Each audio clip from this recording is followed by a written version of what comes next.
Welcome students. Today we will learn topic number 11, circle. So students, let's recall. See this picture. Identify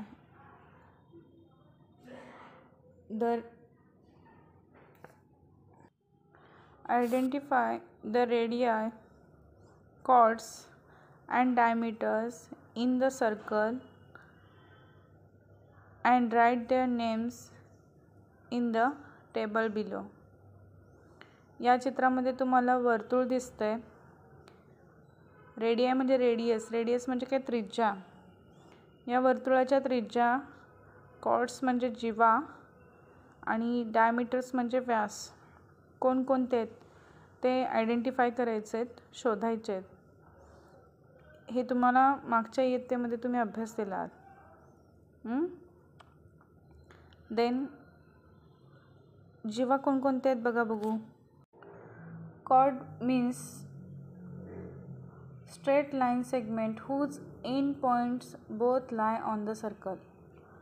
Chord कशाला म्हटलेलं आहे तर ज्याचे दोन्ही एंड पॉइंट सर्कलला जॉईंट झालेले असायला पाहिजे. These are called a chord. Then radius म्हणजे माहिती आहे तुम्हाला, त्रिज्या. देन डायमीटर कशाला म्हटलेलं आहे, longest chord of the circle. सगळ्यात लांब असा कॉर्ड कोणता आहे, जीवा कोणती आहे त्याला काय म्हटलेलं आहे, व्यास असं म्हटलेलं आहे. ठीक आहे. Then what mean by radii कशाला म्हटलेलं आहे, a straight line from the centre to the circumference of a circle. बरोबर सेंटरपासून ओ पॉईंट जिथं तुम्हाला दिसतोय तिथून दुसऱ्या बाजूला कुठल्याही सर्कलच्या वर्तुळाच्या बाजूला मारली झालेल्या रेषेला आपण काय म्हटलेलं आहे तर स्ट्रेट लाईन जी आहे त्याला काय म्हटलेलं आहे, रेडियाई, त्रिज्या म्हटलेलं आहे. देन आता इथं क्वेश्चन काय विचारलं आहे तुम्हाला, identify the radii, chords, diameters in the circle. आता इथं वरती दिलेलं आहे बघा आन्सर, तुम्ही निरीक्षण करून पाहिलात तर रेडियाई कोणकोणते आहेत. ओ बी जर बघितलात तर तो रेडियाई दिसतो तुम्हाला. ओ पासून बी पर्यंतचं अंतर जर निरीक्षण करून पाहिलात तर. देन आफ्टर ओ ए सुद्धा रेडियाई दिसतो आपल्याला. Then after O C and O F and O C हे सगळे जे आहेत ते काय दिसत आहेत आपल्याला, रेडियाई म्हणजे त्रिज्या दिसत आहेत आपल्याला. देन कॉर्ड्स म्हणजे काय, जीवा. कोणकोणते कॉर्ड्स दिसतात तुम्हाला, कॉर्ड्स पाहायला गेला तर ई सी दिसतो आपल्याला, ए बी पण दिसतो, ए डी पण दिसतो आणि एफ सी पण दिसतो. ठीक आहे. हे सगळे काय दिसतात आपल्याला, कॉर्ड्स दिसत आहेत, जीवा दिसत आहेत. याला काय म्हटलेलं आहे, जीवा असं म्हटलेलं आहे. देन आफ्टर काय विचारलं आहे, डायमीटर्स कोणकोणते दिसतात तुम्हाला पाहायला गेलात तर. डायमीटर्स म्हणजे काय, longest chord of the circle. सगळ्यात लांब कॉर्ड कोणतं दिसते तुम्हाला सर्कलमधली, सगळ्यात मोठी जीवा कोणती दिसते. जर निरीक्षण करून पाहिलात तर या ठिकाणी सर्वात मोठी जीवा आपल्याला पाहायला मिळते बघा, A B and F C. Longest chord of the circle is F C and A B in this figure. या चित्रामध्ये तुम्हाला ए बी आणि एफ सी ही लॉंगेस्ट कॉर्ड दिसते, यालाच आपण डायमीटर असं म्हणतो. मग या सर्कलमध्ये आपल्याला 4 रेडियाई मिळत आहेत. देन 4 कॉर्ड्स मिळत आहेत. देन आफ्टर 2 डायमीटर्स मिळत आहेत. ठीक आहे. देन पुन्हा एकदा सांगते बघा, रेडियाई कोणते आहेत, O B, O A, O F and O C. These are the radii of this circle, in the circle. Then chords. Chords कोणते? EC, AD, AB and FC. These are the chords. यांना आपण जीवा असं म्हणतो. And next is diameters. कोणते आहेत? AB and FC. These are the diameters of this circle. तर या ठिकाणी तुम्हाला या तिन्ही गोष्टी लक्षात आल्या असतील. रेडिया कशाला म्हटलं आहे, कॉर्ड कशाला म्हटलं आहे आणि डायमीटर्स कशाला म्हटलेलं आहे. Then after we have to learn circumferences of a circle. म्हणजे वर्तुळाचा परिघ कशा पद्धतीने काढला जातो हे आता आपण पाहणार आहोत. नाही तर सर्कमफ्रन्सेस कसं काढणार आहोत. Place a cylinder bottle on a paper and track the outline of its base. काय करायचे, पाण्याच्या दंडगोलाकृती बॉटल घ्यायची आणि बाटली कागदावर ठेवून त्याचा तळाचा भाग, त्याचा जो वर्तुळ आहे तो काढायचा आहे. Use a thread to measure the circumferences of the circle. आणि दोरीच्या साह्याने काय करायचं आहे तर वर्तुळाचा परिघ मोजायचा आहे. परिघ कसं मोजायचं हे तुम्हाला माहिती आहे. वर्तुळाचा परिघ कशा पद्धतीने मोजला जातो. तर चित्रात दाखवल्याप्रमाणे बाटलीला अशी दोरी लावून ती दोरी कुठंपर्यंत येते ते पाहून बरोबर दोरी पट्टीवर ठेवून मोजलात तर दोरीचं अंतर आपल्याला मिळणार आहे. Then measure the circumferences of a bangle with the help of the thread. Then बांगडीचा परिघ दोऱ्याच्या साह्याने मोजायचा आहे. ठीक आहे, बांगडीचा पण परिघ मोजायचा आहे. वर्तुळाचा मोजला तसा बांगडीचा पण मोजायचा आहे. बांगडीचा परिघ मोजत असताना काय करणार आहोत आपण आता तर बांगडीचा परिघ मोजत असताना बांगडी घेणार आहोत. ती बांगडी आपण खाली ठेवणार आहोत, दोरी घेणार आहोत आणि बांगडीच्या कडेने दोरीचा एक पूर्ण राऊंड मारणार आहोत. आणि राऊंड मारल्यानंतर ती दोरी जिथं ती संपेल, राऊंड संपेल तिथं ती दोरी कट करणार आहोत आणि पट्टीवरती ती दोरी ठेवून आपण काय करणार आहोत तर ती मोजणार आहोत. म्हणजे त्या बांगडीचा आपण परिघ मोजला. आता इथं बॉटलचं पण तसंच आहे. ठीक आहे, बॉटलचा परिघ पण आपण तशाच पद्धतीने मोजणार आहोत. Then measure the circumferences of any cylindrical object using a thread. तशाच पद्धतीनं कोणत्याही एका वर्तुळाकार वस्तूच्या दोऱ्याच्या साह्यानं परिघ पुन्हा एकदा मोजायचा आहे. ह्या सर्व कृती केल्यानंतर तुम्हाला परिघ वेगवेगळा आपल्याला पाहायला मिळणार आहे त्या ठिकाणी. आता बांगडीचा परिघ मोजल्यानंतर तुम्हाला काय दिसणार आहे तर पहा. आता या ठिकाणी आपण बांगडीचा परिघ टाकला. सर्कमफ्रन्सेस ऑफ बँगल किती येणार आहे, 90 सेंटीमीटर आला असेल समजा. त्याचा डायमीटर पण काढायचा आहे. व्यास किती येतो ते बघायचं आहे. तो 6 सेंटीमीटर येतो. देन आता आपल्याला रेशो काढायचा आहे, परिघ काढायचा आहे. रेशो ऑफ CD म्हणजे परिघाचं व्यासाशी असणारं गुणोत्तर काढायचं आपल्याला. Ratio of CD circumferences upon diameters म्हणजे परिघाचं व्यासाशी असणारं गुणोत्तर. परिघ बरोबर व्यास भागिले गुणोत्तर. देन आफ्टर जर आपण सर्कल किंवा डिशचं जर सर्कमफ्रन्सेस काढले तर त्या ठिकाणी 22 सेंटीमीटर येतं आणि डायमीटरचं काढले, मी आता काढून बघितले 7 सेंटीमीटर घेतलं पण. तर त्याचा जर रेशो काढला आपण सर्कमफ्रन्सेस बाय डायमीटरचा तर 3.14 येतं आहे. देन आफ्टर जर जार तिथं काय दिलेलं आहे, लीड ऑफ जार म्हणजे काय, बरणीचं झाकण दिलं आहे. त्याचं सर्कमफ्रन्सेस काढायला बघितलं पण मी या ठिकाणी एक बरणी घेतली आणि त्याचं सर्कमफ्रन्सेस या ठिकाणी काढलेलं आहे. तर 25 सेंटीमीटर सर्कमफ्रन्सेस येतं आणि डायमीटर 8 सेंटीमीटर येतं. आणि देन आफ्टर त्याचं डिवायडेशन रेशो काढला तर 3.12 आलेलं इथं या ठिकाणी पाहायला मिळतं. म्हणजे ह्या सगळ्यांमध्ये आपल्याला गुणोत्तराच्या सारणीकडे जर तुम्ही काळजीपूर्वक पाहिलात तर एक सामान्यपणे एक गोष्ट तुम्हाला पाहायला मिळते. 3.12, 3.16, 3.14, अजून काही घेतला तरी 3.15 अशा पद्धतीचेच रेशो तुम्हाला जवळपास आलेले आपल्याला पाहायला मिळतं सर्कमफ्रन्सेस upon डायमीटरचे. The ratio of circumferences of any circle to its diameter is a little over 3 and remains constant. The constant is represented by the Greek letter pi. इथं जे तुम्हाला सिम्बॉल दिसतंय हे पायचं सिम्बॉल आहे, लक्षात घ्या.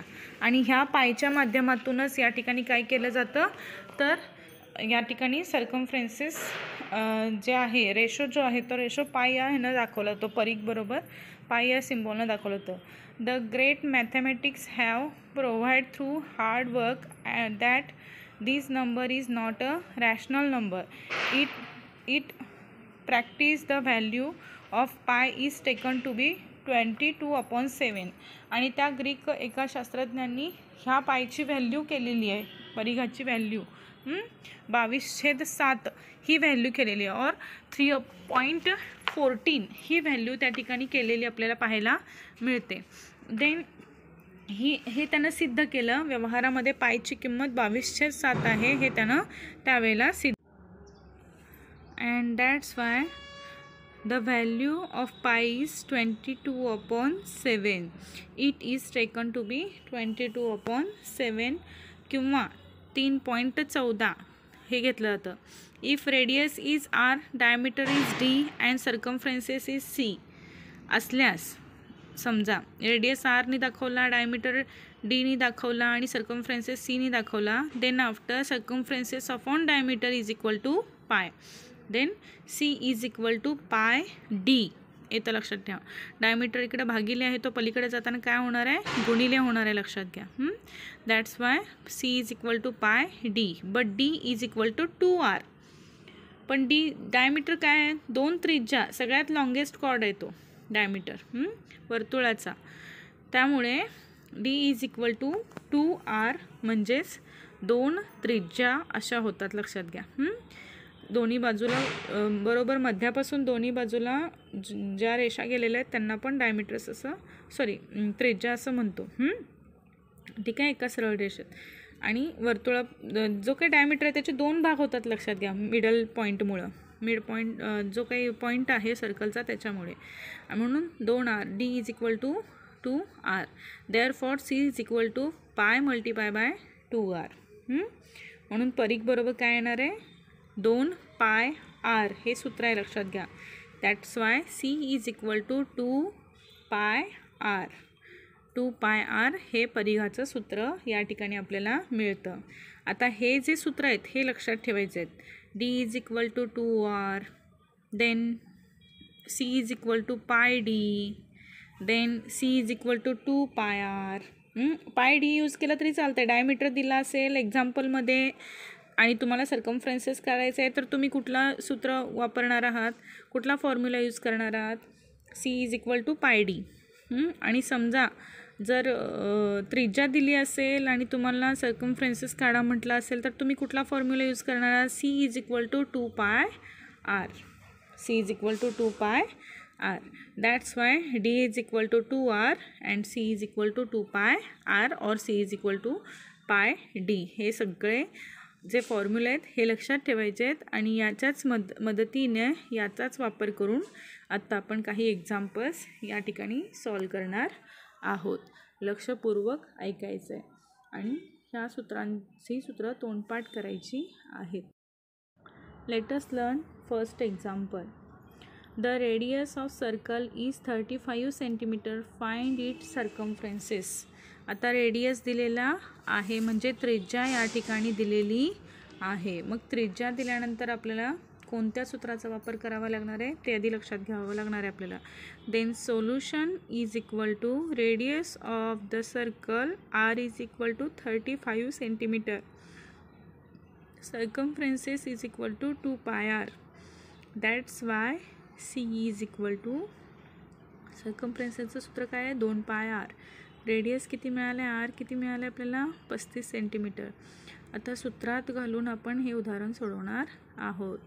2 पाय r मध्ये c is equal to 2 multiply by पायची व्हॅल्यू काय आहे 22/7 मल्टिपाय r किती दिलेला आहे 35. असं केल्यानंतर भाग घालवला तुम्ही. 7 7 1 7 7 5 35. Then 2 multiply by 22 multiply by 5 is equal to 220. मग तुमचा व्हॅल्यू काय येणार आहे कशाचा, तर circumferences of the circle is equal to 220 centimetre. हे तुमचं उत्तर येणार आहे. Then another example, the circumferences of circle is 62.80 centimetre. Taking pi is equal to 3.40. Find its diameter. आता पायची किंमत पण दिली आहे बघा या उदाहरणामध्ये. That's why circumferences is equal to C is equal diameter दिलं आहे म्हटल्यानंतर आपण काय करणार आता, सर्कमफ्रेन्सेस दिलेला आहे आणि डायमीटर काढायचं आहे म्हटल्यानंतर कुठला फॉर्म्युला यूज करणार आपण, तर या ठिकाणी आपण फॉर्म्युला यूज करणार आहे C is equal to pi D. Then pi circumferences किती आहे 62.80 सेंटीमीटर इज इक्वल टू पाय किती, पायची व्हॅल्यू पण दिली आहे इथं 3.14 मल्टिप्लाय बाय डी. डी माहीत नाही आहे आपल्याला. देन इकडं 62.80 upon 3.40 is equal to D. Then after D is equal to 20. हे diameter is equal to 20 centimetre. अशा पद्धतीनं उदाहरणं आपल्याला सोडवता आली पाहिजेत आणि त्यासाठी आपण अशा पद्धतीचे सिंपल एक्झाम्पल्स सोडवणार आहोत. Then let's learn another example. The diameter of circle is 40 centimetre. फाय इट्स सर्कमफ्रेन्सेस. आता बघा वेगळ्या पद्धतीनं उदाहरण विचारलं आहे. डायमीटर दिलेलं आहे आणि सर्कमफ्रेन्सेस म्हणजे काढा म्हणून सांगितलेलं आहे. Diameter is equal to d is equal to 40 centimetre. Circumferences is equal to काय असणार आहे आपलं pi D. Then c is equal to पायची व्हॅल्यू काय असणार आहे 22/7 मल्टिप्लाय बाय 14. आता पाय डी आपण वापरलेलं आहे लक्षात घ्या. C is equal to pi D हे हा फॉर्म्युला यूज केलेला आहे. देन भाग घालवला 7 1 जा 7 7 2 जा 14. Then 22 multiplied by 2 is equal to 44. Then circumference of the circle is equal to 44 centimeter. Then another example. Let us learn another example. The circumference of circle is 198 centimeter.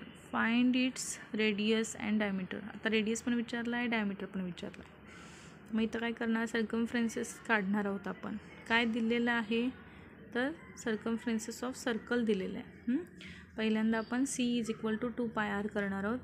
Then सर्कमफ्रेन्सेस मिळालेले 198 दिलेलं आहे is equal to 2 multiply by पायची value 22/7 multiply by r. R दिला आहे का नाही, r शोधायचं आहे आपल्याला. Then r is equal to 198 multiply by 1/2 multiply by 7/22. 1/2 कसं आलं लक्षात आलं का तुमच्या.